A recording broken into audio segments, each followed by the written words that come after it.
Welcome back to RealHouseDIY. Today we're talking about selecting interior glass. Here we have our new mudroom addition, and then this window right here, that was an exterior window. Now it's going to be an interior partition window separating the kitchen from the mudroom. Do want the window separation here. Don't want anything like cooking smells and grease from the kitchen going out into the mudroom. The other consideration, as you can see here, right now there's this divider in the window. We want clear line of sight out to the street and the driveway. So we'll replace this with a one-piece picture window. On this new addition, we maximize the amount of light that's able to get in, and we paint it bright white. So now a ton of light actually getting in this kitchen versus what we had previously. And we don't need the insulation properties, having the 2 panes of glass for an exterior window, and they don't sell single pane windows. So what I'll do is I'll take the measurements, order a single piece of glass that's the exact kind of glass that we need to maximize the amount of light getting into the house. So I took out those 2 windows, pretty easy to see. When you stack these up, you're not letting very much light through. This one right in here in the middle, that's through 4 panes of glass. So we'll still have 1 window in the mudroom to the outside of the house, insulated, typical 2 panes of glass. The interior window, we're just going to do a single pane of glass with low iron content. For most of your interior projects, you're going to want tempered glass, although it might not be required everywhere. Typically for doors, things that are movable, shower doors. Now this is just going to be for an interior window as a partition between 2 rooms, but still let light through. This I still order tempered because it doesn't cost that much more. Annealed glass or plate glass, it's the kind of glass that when it breaks, it makes the big shards of glass can give you some really bad cuts. Tempered glass, when it breaks, it's going to break into tiny pebbles, which will still cut, but very small cuts. Also for this project, I went with low iron glass. It's a lower iron content, which means less of the green tint in your glass. It's most noticeable when you look at it from the edge. You can see how green the edge is. If you're talking about thicker and thicker glass, say for shower doors, that half-inch thick glass, you can really see that green tint to it. So for my project, I'm dividing 2 rooms. Still want to let light through, especially sunlight. You want low iron content so you can get more light passing into the room. So it's not just about the color tints of the glass, but how much natural light is going to be getting into the room. For my project, I could have just ordered a window from my local window and door place. However, it would have been double pane, insulated, a lot of what you don't need. I'm going to custom make this as single pane. Going with 1 pane of glass versus 2, you're going to let more light through into your room or wherever you're using this in the interior. And the cost of just this 1 piece of glass is a little bit less than the cost of a window.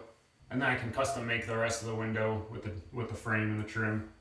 Talking about cost, I went to my local glass company, got the quotes for the tempered low iron glass. This is 1/4 inch thick per their recommendation.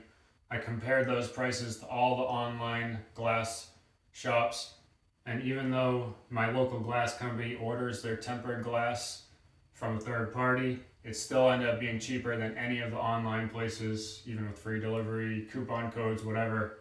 So definitely stick with your local glass company.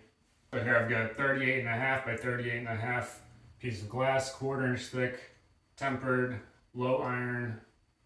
And they also, I didn't ask for it, but they also smoothed over the edges. There's no sharp edges on this, which is nice. Here's the frame I made for the window. I used 2 layers of 1/2 inch plywood. You can really use whatever you have on hand. I did want the 1 inch thickness here, glued, add some screws. The width matches the width from the drywall edge to the drywall edge. I got it square within about 1/8 of an inch. As I'm installing this, it has a little bit of give to it. I can shim it as I'm installing and get it perfectly square. And this width here, I plan to be 1/2 inch shorter than the width of the rough opening.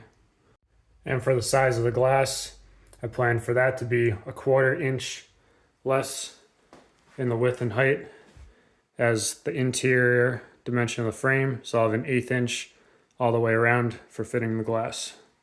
Maybe not as important for interior. It's not going to be as much expansion, contraction of the wood, especially here where I'm using plywood. Here's the window frame installed as well as the inside trim. I shimmed and leveled 3 spots across the bottom. Definitely use the laser level, make sure that's nice and straight. Then I shimmed a couple spots up the side, making sure the side is plumb. And at the top I just shimmed 1 spot at the top. And then I installed the inside trim here. And the piece on the bottom, I want this to come straight across the top. And then your trim pieces will go on the side and then underneath this board. And then over on this side, you can see I left about 1 inch, leave space for the window to be installed against that inside trim. And that still leaves a little bit of space here to install some more pieces of wood to hold the window in place. I nailed the inside trim, but on this outside piece that I'll put to hold the window in, I'll screw those in. So if the glass ever needs to be replaced, it'll be easy to take those screws out and replace the glass. Gone ahead and used some wood filler, fill in the holes from the nails on that trim. I made the pieces that I'll need to hold the window in from the back side. I pre-drilled and pre-screwed 2 holes on each side. I want those to go in easily with a screwdriver after the window is in. And here it is from the back side. Next I'm going to sand this down. This we're going to paint all the trim white. So I'm going to get a coat of primer on here, especially inside here. When we're looking at the glass from an angle, don't want to see the brown from the wood. We'll get some white painted in between there. And then we'll get the glass installed. Alright, so where I install the window, you got to do your caulking around the opening here. For an interior window, really doesn't matter what kind of caulking. Just going to use silicone caulking. It's waterproof, especially near the sink here in the kitchen. And also not so much for air sealing, but to make sure the window's not rattling in this opening.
There's our glass installed, nice clear view.